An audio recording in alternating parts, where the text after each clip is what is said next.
Jesus Cristo está voltando e faz necessário que preguemos o Evangelho segundo a palavra, certo? E no vídeo de hoje a gente vai ver qual é a vontade de Deus para a nossa vida. Mas antes da gente começar o vídeo, não se esqueça, já dá o like, aperta para salvar e republicar para aumentar o alcance e espalhar o Evangelho para geral. E também que toda a honra e glória seja dada ao Criador do céu, da terra, do universo, nosso único Senhor e Salvador, nosso Deus, Jesus Cristo de Nazaré, que deu a vida por nós para que todos fossemos salvos, certo?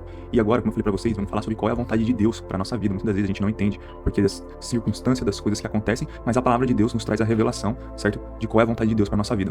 Em Jeremias, capítulo 29, diz assim: porque eu bem sei os pensamentos que tenho a vosso respeito, diz o Senhor, pensamentos de paz e não de mal, para vos dar o fim que esperais. Então me invocareis e ireis, e orareis a mim e eu vos ouvireis, e buscar-me-eis e me achareis, quando me buscardes com todo o vosso coração. E serei achado de vós, diz o Senhor, e farei voltar os vossos cativos, e congregar-vos-ei de todas as nações, e de todos os lugares para onde vos lancei, diz o Senhor, e tornarei a trazer-vos ao lugar de onde vos transportei. Então aqui, em Jeremias, primeiro, qual que é a promessa de Deus? O pensamento de Deus para nós é de paz, não de mal, e de dar o fim que a gente espera. Só que para que isso aconteça, ele pega e fala o quê? Versículo 12. Então me invocareis, primeiro, invocar a Deus. E ireis e orareis a mim. Então tem que invocar Deus, orar para ele. E Deus ouvirá você. E falando já no versículo 13, e buscar-me-eis e me achareis quando me buscardes com todo o coração. Então, quando você quer alguma coisa com Deus, certo? Quando você tem um propósito, não adianta você só pegar e falar assim, eu vou rezar uma vez e vou entregar na mão de Deus. Não, Deus, ele quer muito mais do que isso. Ele quer um propósito, ele quer que você continue buscando ele dia após dia, com todo o seu coração. Ele quer que você invoque ele, que você ore, porque aí ele vai te ouvir.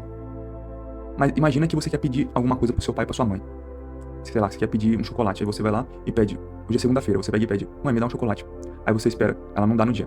Você espera segunda, terça, quarta, quinta e sexta. Aí você chega sexta-feira, você vai falar, mãe, o chocolate que eu te pedi, ela simplesmente esqueceu. Por quê? Porque você não tá tendo, você não tá buscando, você não tá indo atrás. Quer dizer que Deus não esquece? Não. Mas cadê a relevância? Se é algo que é importante pra você, se é algo que você tá buscando, você simplesmente fala uma vez e joga nas mãos de Deus. E larga, você não tem responsabilidade nenhuma, você não tem intimidade com Deus, você não busca Deus, você não ora. Certo? Então é a primeira coisa que nós vimos aqui, a vontade de Deus é boa, perfeita e agradável, de paz e de dar o que a gente espera. Mas para que isso aconteça, a gente tem que ir atrás. E agora em Romanos, capítulo 12, versículo 2 diz: não se amoldem ao padrão deste mundo, mas transformem-se pela renovação da sua mente, para que sejam capazes de experimentar e comprovar a boa, agradável e perfeita vontade de Deus. Então, a vontade de Deus, ela é o quê? Boa, perfeita e agradável para nós. Mas o que fala? Para que isso aconteça, nós devemos não se amoldar ao padrão do mundo, que é o que a sociedade e o que o mundo impõe hoje em dia. Mas o que nós devemos fazer para viver a boa, perfeita e agradável vontade de Deus? Mas transformar-se pela renovação de mente. Só quando a gente tem a renovação de mente que a gente é capaz de experimentar a vontade de Deus. E como que funciona a renovação de mente? É no momento que a gente está lá, incessantemente, pedindo, orando, tendo comunhão com Deus dia após dia. É nesse momento que Deus vai usando o quê? Ele vai transformando a nossa mente. Porque que nem ele fala, Deus, ele pode simplesmente, um estralar de dedos, de um dia para outro, resolver todos os seus problemas. Só que Deus, ele não quer só resolver todos os seus problemas. Ele quer te transformar, te renovar. Porque é que nem imagina uma pessoa que ganha na Mega Sena. Um exemplo, ganha no Tigrinho, que tá famoso hoje em dia. Se ela ganhar R$1 milhão no Tigrinho, normalmente o que aconteceria com ela? Provavelmente ela voltaria, continuaria jogando, até chegar e perder a boa parte do montante, entendeu? Desperdiçar todo aquele dinheiro, acabar em desgraça. Se ela não tem valor naquilo, ela entregaria, daria pros outros. Certo? Agora, o quê? Quando a gente dá um valor àquilo que Deus vai nos entregar, existe uma renovação de mente. E é isso que ele faz no caminho do deserto. Ele vai te renovando, vai te transformando, até no momento que ele vê. Ele chegou onde eu queria. Então agora chegou a hora de ele receber a bênção. Aí ele pega e recebe a bênção. E foi a mesma coisa, eles ficaram lá 40 anos no deserto. E aconteceu o quê? Deus esperava que eles tivessem a renovação de mente. Muitos murmuravam. E apenas 2 tiveram a renovação de mente, entregaram o Senhor e entraram na terra prometida, de todos que saíram. Entendeu? Então todo esse processo ele serve para quê? Para renovar nossa mente. Em João, capítulo 6, versículo de 37 a 40 fala: todo aquele que o Pai me der virá a mim. E quem vier a mim eu jamais rejeitarei. Pois desci dos céus não para fazer a minha vontade, Jesus falando, mas para fazer a vontade daquele que me enviou. E esta é a vontade que me enviou, que eu não perca nenhum dos que ele me deu, mas os ressuscite no último dia. Porque a vontade de meu Pai é que todo aquele que olhar para o Filho e nele crer, tenha a vida eterna e eu os ressuscitarei no último dia. Então a vontade de Deus é boa, perfeita e agradável. A vontade de Deus é de dar aquilo que a gente pede, e a vontade de Deus é para que nós formos salvos. Então essas são as vontades de Deus para nós. Só que para tudo que eu li aqui, existe um padrão. Qual é o padrão que a gente tem que seguir? O que Deus pegou e falou, que é o quê? Para receber a vontade de Deus, nós temos que passar pelo processo, tem que ter renovação de mente, que nem aqui. Que nem para ser salvo, tem que ter o quê?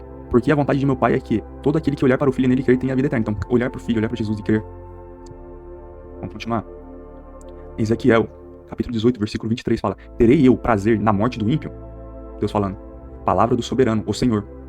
Aí Deus fala, ao contrário, acaso não me agrada vê-lo desviar dos seus caminhos e viver? Então a vontade de Deus, que nem, não é condenação. É que o ímpio se desvie do seu caminho, vá para o bem e viva. Então por isso que fala, a vontade de Deus é boa, perfeita e agradável, a vontade de Deus é que a gente viva, a vontade de Deus é entregar aquilo pra gente. Só que pra tudo existe uma coisa que a gente tem que fazer. Ou se desvia do mau caminho, ou buscar e pedir incessantemente, ter renovação de mente, crer em Jesus Cristo. Em Salmos, capítulo 37, versículo 34 diz: espere no Senhor e siga a sua vontade. Ele o exaltará, dando-lhe a terra por herança. Quando os ímpios forem eliminados, você o verá. Que nem, a vontade de Deus é de dar a terra por herança pra gente. Porém, a gente tem que fazer o quê? Esperar no Senhor e seguir a sua vontade. Se a gente esperar no Senhor e seguir a vontade dele, se a gente seguir os mandamentos, se a gente seguir a palavra, tudo que a gente quer, a gente vai receber. Provavelmente. Por quê? Porque Deus, ele pode mudar todos os cenários, galera. Deus é o Deus do impossível. Não existe impossibilidades pra Deus. Você já parou pra pensar como que Deus fez cair do nada, pão do céu, leite na rocha? Como é que saiu água da pedra? Como é que ele abriu o mar? Como é que ele caminhou sobre a água? Como é que ele transformou água em vinho? Como é que ele multiplicou peixe e pão? Que a gente pega e fala assim, só que as pessoas não param pra refletir, entendeu? Não existe impossibilidade pra Deus. Deus pode todas as coisas. Ele pode resolver a maior dor que você tá sentindo. Só que você tem que rezar, continuar rezando, pedindo, buscando, orando, entregando. Você não deve andar pela sua vista, você não deve andar pela ansiedade. Porque se ele te dá antes do seu tempo, vai acontecer o quê? Vai te estragar. Você vai perder tudo que ele te deu. É que nem lá a parábola lá do filho pródigo. Ele pega e fala pro pai o quê? Dá minha parte da herança, que eu vou pegar e vou embora. Que nem tem a música, dá minha parte que me cabe da herança. Aí eu fui pro mundo, gastei tudo e restou o quê? Só o pecado. Aí fala assim, eu vi que nada é meu, tudo é do pai. Aí ele volta pro pai, pede perdão e o pai reconcilia com ele. Essa parábola é da gente com a gente como se fosse com Deus. A gente quer as coisas de Deus, aí Deus dá pra gente, a gente vai pro mundo, gasta tudo, aí depois pega e volta pra Deus. O quê? Arrependido, pedindo perdão. Por quê? Porque a gente não soube administrar. Que nem a parábola dos talentos. Deus dá os talentos. Só que muitas das pessoas, elas escolhem esconder ou não usam os talentos que Deus dá. Então tudo aquilo que Deus dá pra gente, a gente não tá preparado, a gente desperdiça. Então por isso que a gente tem que ler a palavra. E falar as armas do cristão é o quê? Jejum, leitura da palavra e oração. Se a gente fizer essas três coisas, nós estamos no caminho para receber as bênçãos de Deus. Certo? Então é mais ou menos esse o vídeo de hoje, certo? Que nem eu queria pegar e deixar pra vocês, sempre eu deixo no final. Mateus capítulo 7, versículo de 7 a 8 diz: peçam e receberão, busquem, encontrarão, batam a porta, ela será aberta. Se você não acredita em Deus, se você está passando por um momento de dificuldade, se você pedir, Deus vai se revelar para você. Se você buscar, você vai encontrar Deus. E se você bater a porta, ela vai ser aberta, você vai entrar e ceiar junto com Deus e com Jesus Cristo, galera, certo? Então é mais ou menos isso, o vídeo de hoje. Que Deus abençoe você, sua família, multiplique, frutifique, traga cura, restauração, paz no lar de vocês. Que vocês busquem a Deus enquanto você pode achar, galera. Porque o fim é próximo. A volta é próxima de Jesus, certo? É mais ou menos isso, não se esqueça, deixa o like, comenta o que você achou do vídeo, salva ele e aperta em republicar para aumentar o alcance e espalhar o evangelho para geral, certo? Tamo junto, é nóis, Deus abençoe.